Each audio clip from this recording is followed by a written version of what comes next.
What's happening, guys? My name is Jamie, this is the Norwich Reptile Shed, and in this video I'm going to show you how to build your very own 4 foot by 2 foot by 2 foot vivarium.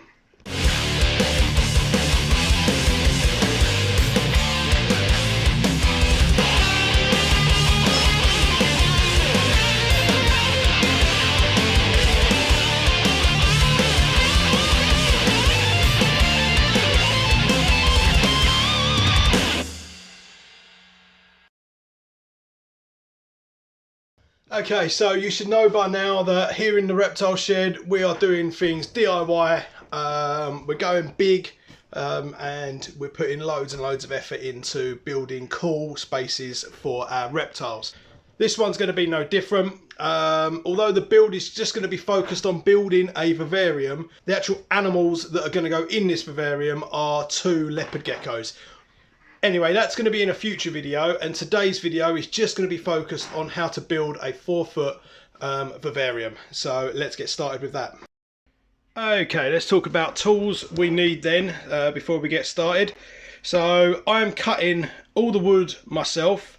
Although the sheets of wood aren't straight from the shops, 8 foot by 4 foot sheets, they are still too large.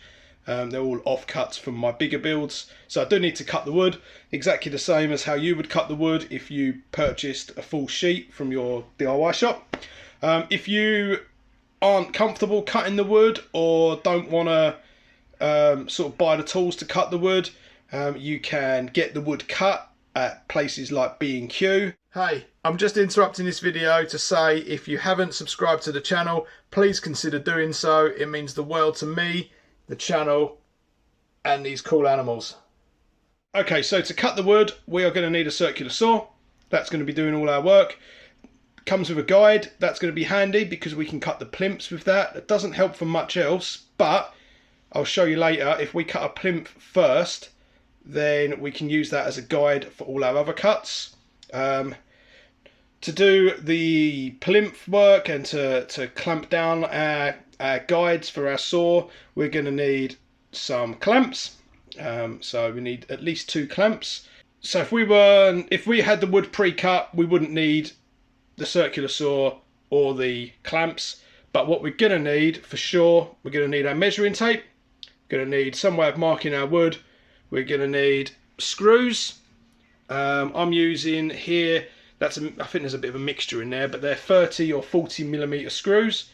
And we're going to need some wood glue to join all our sides together.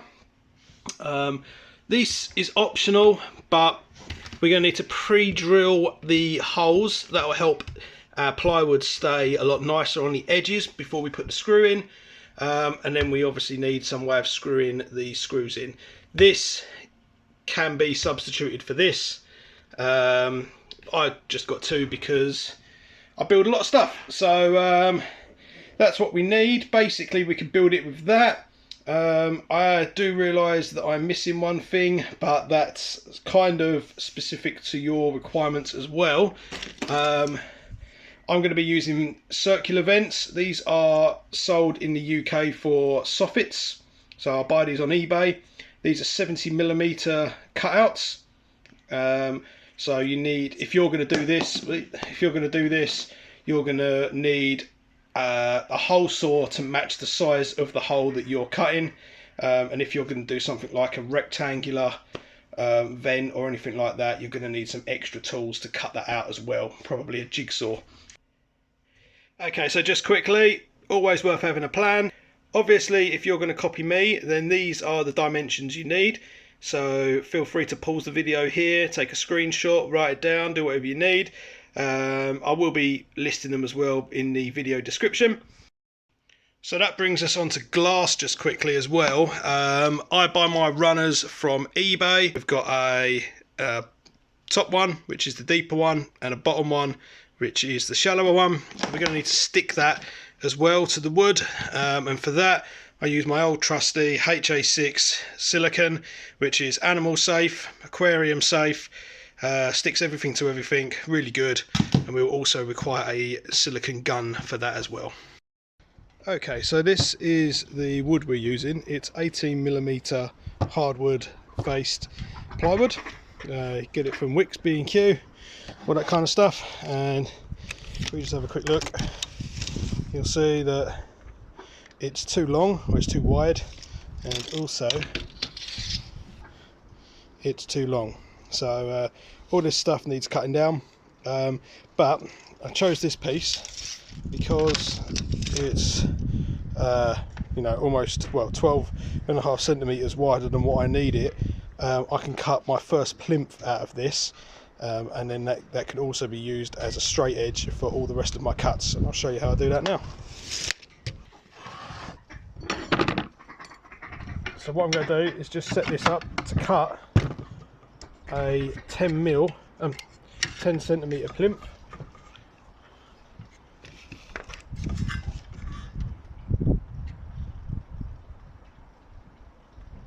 There we are.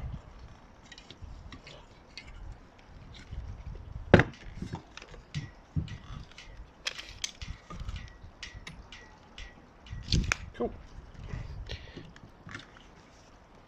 And we'll use this to cut the plinth.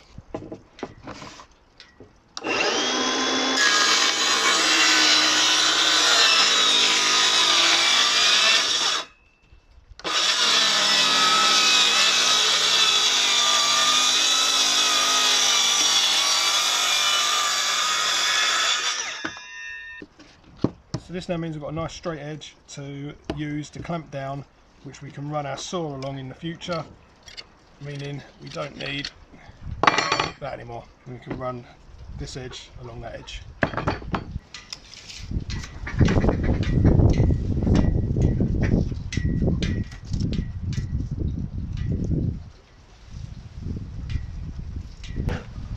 Now this is something that I've made up, and basically what this is, oh, that dust. What this is the measurement from the side of this foot to where my blade actually will cut. So what this is basically a little measuring tool that I've used to know how far from my mark, how far to set that back, to then draw another line to then put my piece of wood that I'm going to be clamping and running the guide along.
So when I had another look and offered up the 100mm plimps, I decided that that probably wasn't necessary to be that deep, so I've actually gone 8 centimetres in depth on both of them. So all I've got to do now, these are both ripped down to 8 centimetres wide. All I've got to do now is just cut them to length, which I'm going to use this speed square for. You'll know, if you've seen any of my videos, you'll know that this is one of my go-to tools for this kind of job, yeah, really handy.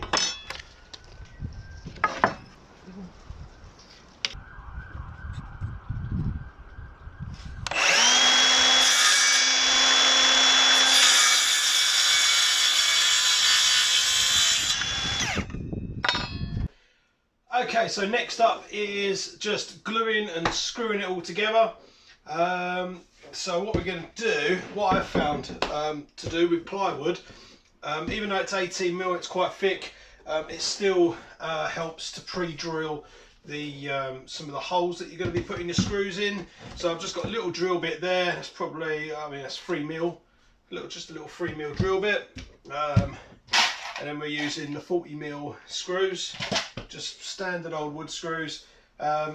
Obviously this isn't the neatest way to do it. There's loads of other ways that people that really know what they're doing do to join wood together. There's loads of techniques, but if you just screw it in a little bit tighter, get the head to sink under the head of the under the face of the wood.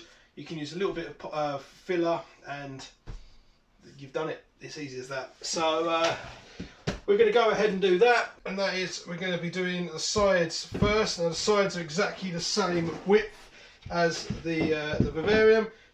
So with the pre-drilling, what we're aiming to do is get right in the dead centre of where this piece of wood is going to meet this piece of wood. So this is 18mm wide wood, so we want to be 9mm in, so to get us to the dead centre. And if you noticed on my little guide block earlier, I actually had a hole in it, and that is because last time I did this, I drilled a hole 9mm in. Now I can't actually remember which edge it was, so I'm going to have to figure that one out just quickly. But then I know I can run, pretty sure I did it like this, I can butt that up dead flush with that, and then put my drill bit straight through that hole.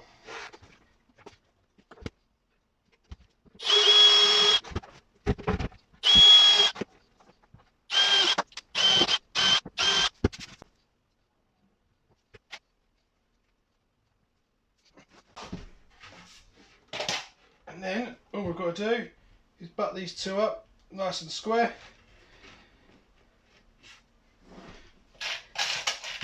And get some screws in.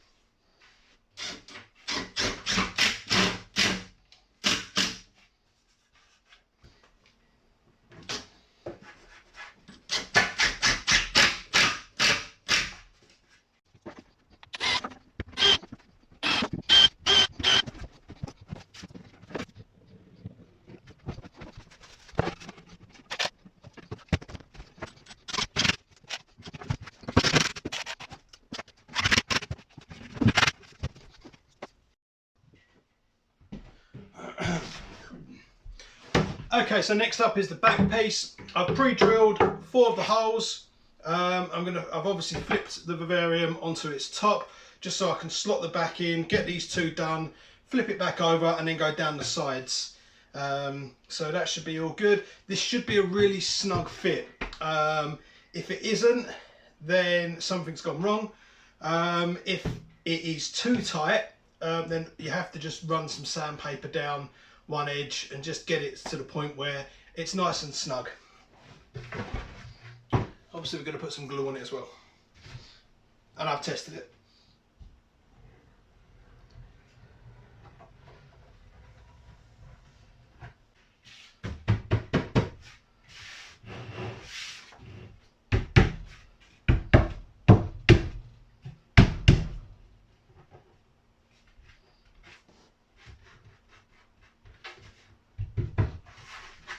Cool.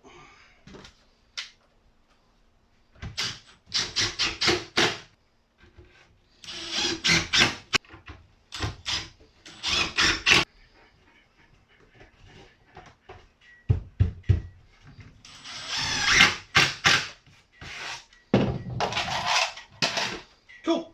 Now we can flip it on its back upright.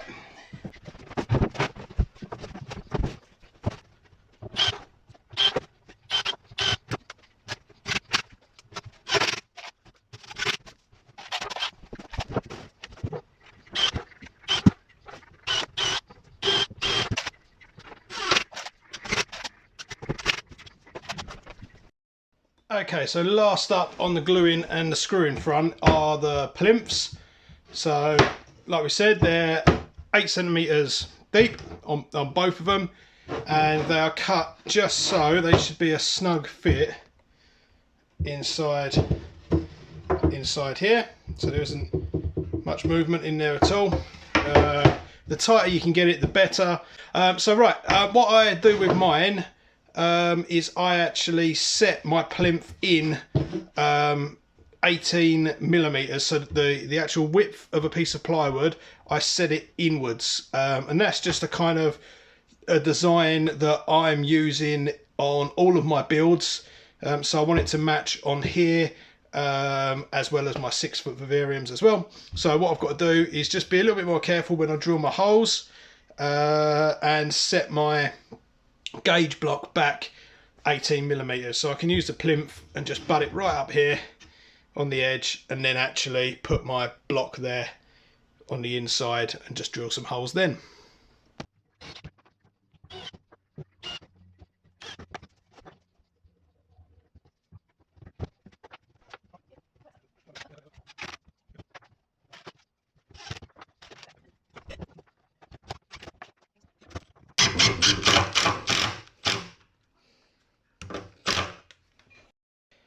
Okay, so that's the top plinth on. So all we've got to do is do exactly the same on the bottom, like that. I personally don't mind these holes because I'm going to be stacking 2 or 3 of these on top of each other over the next couple of months. So the only holes you're ever going to see in my lines are these ones. This front one here, and another bottom one, and these ones at the back side there. So I'm personally not going to do this, but you can now use some wood filler, pop it in this hole, these holes, wait for it to dry, sand it back, and then you've completely masked up all your holes to make for a neater finish. Okay, so vents, like I said earlier, we're using these circular soffit vents, and what I'm going to do on mine is place 3 on each side. Left hand side is going to be higher, and the right hand side I'm going to do a little bit lower. That's to help create an airflow with the way that the heat rises through the basking spots and bits like that. The reason why I'm not doing them on the back is because I push my vivs, same as everyone probably, I push my vivs quite close to the wall, and it's something that I've always thought is a bit of a flaw with ventilation, is that we push our vivs right to the wall, and there just isn't going to be much circulation and fresh air getting in the back.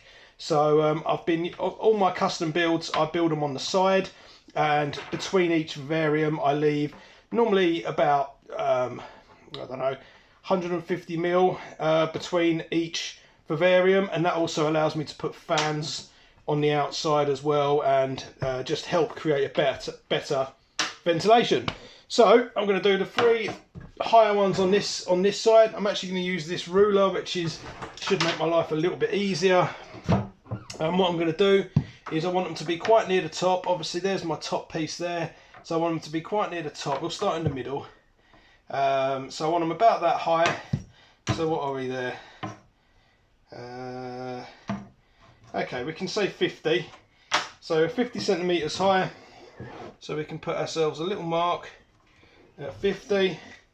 We can figure out the centre. Now these are 600 wide, so we know the centre there is 30. Oh, there's 30, And there's that.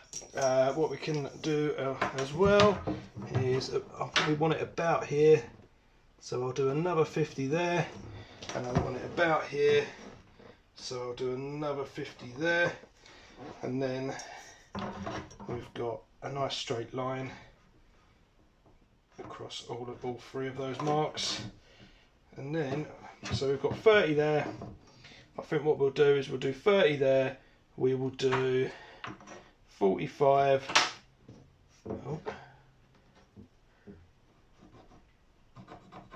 45 and 15. And now we've got our 3 marks. Okay, so this is the hole saw. 70mm is the same diameter as this internal ring there. So all we've got to do is line this drill bit up with our mark and sink it through. I'm actually going to be using my bigger drill for this. The little M12 one would struggle, so yep, getting another tool out. And then we can gently drill the holes.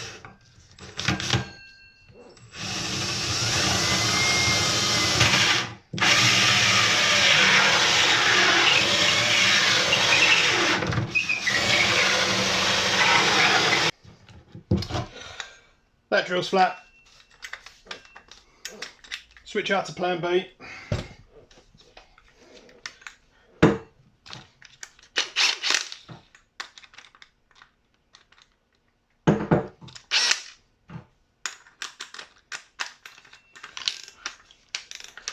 Okay, we're on the work drill now. Right, so what I've done here is my pilot drill has gone all the way through. I've drilled halfway through this hole. So now what I'm going to do to make the inside as neat as the outside, I'm going to come back from the inside out and just finish this hole off.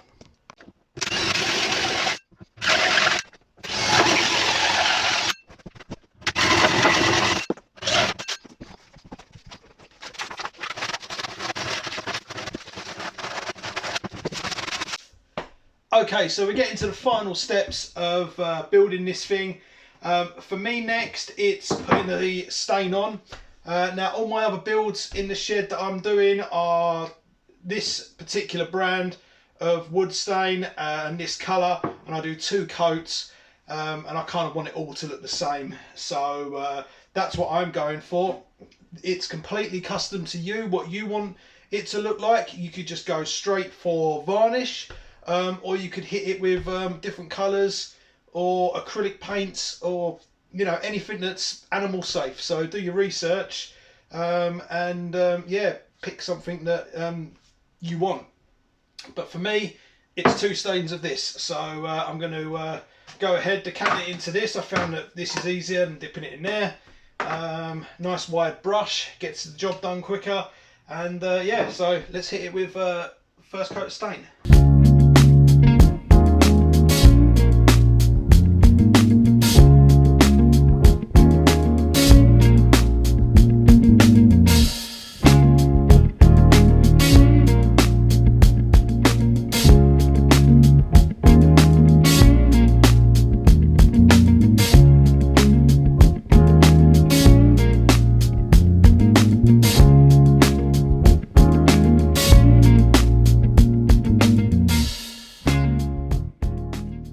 Okay, so we have varnished it, we've put 2 coats of stain on it, and it's kind of at the colour that I use in the reptile room. So our next step in this video, and one of the last ones, is securing our door tracks on, so then we can order the glass up. So I get mine from eBay, and I normally order it in the actual footage that I need it for the Vivarium, and it comes a little bit longer than I need. So this one is just over 1200, and obviously with this we are within 1200 on both sides. So all we need to do, quite simply, all I'm going to do, there's 2 ways of doing it. We can either measure the hole and then mark it, or we can simply offer this up to this and make a mark, and we know that is where we want it to be. So what I'm going to do now is draw a nice straight line to guide me, and we are ready to cut that. So I'm using my cut-off saw just because I've got it in the reptile room. It makes light work of this stuff, but this can easily be done with a hacksaw.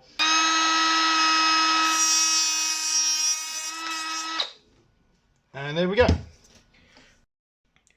And there we have a nice, good finish in there. So what's next with this is to obviously cut our other track as well. And what I'm going to do now is rub the back of this with some sandpaper. This happens to be 120 grit, doesn't really matter. All we're looking to do is rough this surface up a little bit before we apply some silicone sealant just to stick it to the plywood.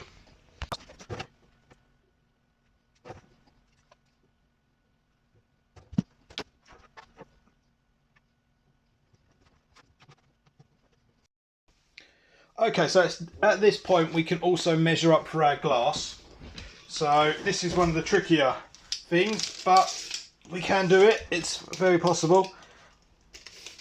What we want to do first is measure from the bottom track, top of the bottom track, to the bottom of the top track. Well, 383 millimeters. Okay, so in our vivarium we have the bottom track and the top track.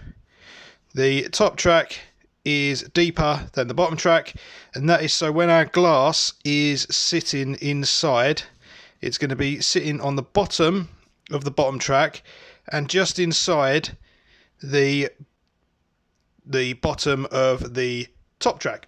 When we lift this glass up, it will touch the top side, but it'll be higher than the bottom side there, which means we can pull it out. So when we do our measurements, we need to take into consideration the depth of the bottom track to the top track. So what we need to do here is our measurement needs to be, we need to give ourselves a couple of millimeters there. So we give ourselves a couple of millimeters and we'll go to the bottom of that track. So we know that I said, what did I say? I said 383 millimeters plus the depth of that track, which is 4 millimeters, and then we need to plus a couple of millimeters to sit in there. So we might as well plus another 2 millimeters.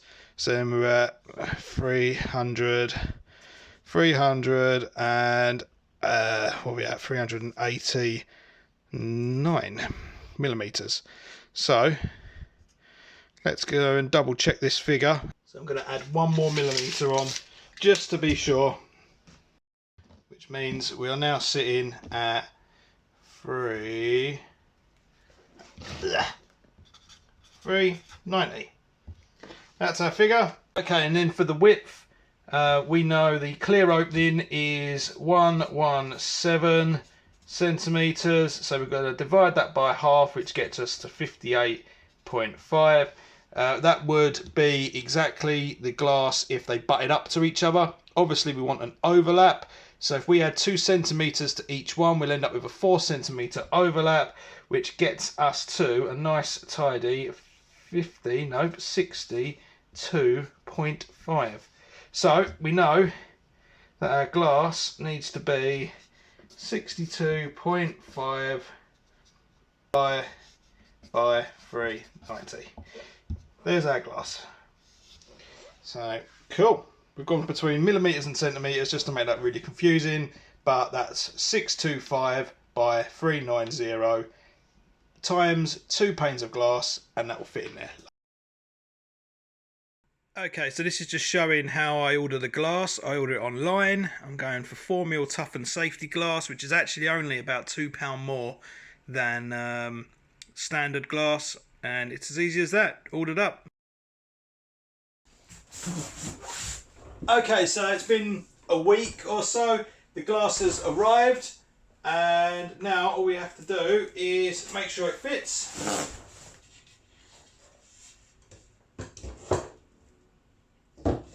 Which is good. You want a fairly loose fit in there, so if you ever stack vivariums on top of each other, you give yourself a little bit of leeway. Now I did make an error that I'll clear up. I should have cleared up already in the marking out, but I added 4 centimeters to each pane width-wise instead of 2 centimeters, which means I've now got an 8 centimeter overlap, which is double what I wanted. It's perfectly fine, I can live with that, but I would recommend a 4 centimeter overlap. Just looks a little bit neater, gets the lines closer together. So there we have it, a completed 4x2x2 wooden vivarium with glass, vents and all the fun stuff. All that would be left to do on this before we add any substrate would be to silicone the edges, and then maybe also add some of this stuff, which I will link a video up there showing you how I do it in all my vivariums. So that'll do it for this video, guys. I really hope that I could help you in some way, maybe build your own vivarium in the future. If you would like to support this channel on Patreon, we now have a single tier system where it costs £3 a month and you get your name featured at the end of each video. And all the money raised from that is going to help me buy recording equipment and keep the builds, the big epic builds coming on the channel. Please don't forget to like and subscribe, and drop me a comment if this helps you in any way. What would you like to see in the future from Norwich Reptile Shed? And I'll catch you guys in the next video.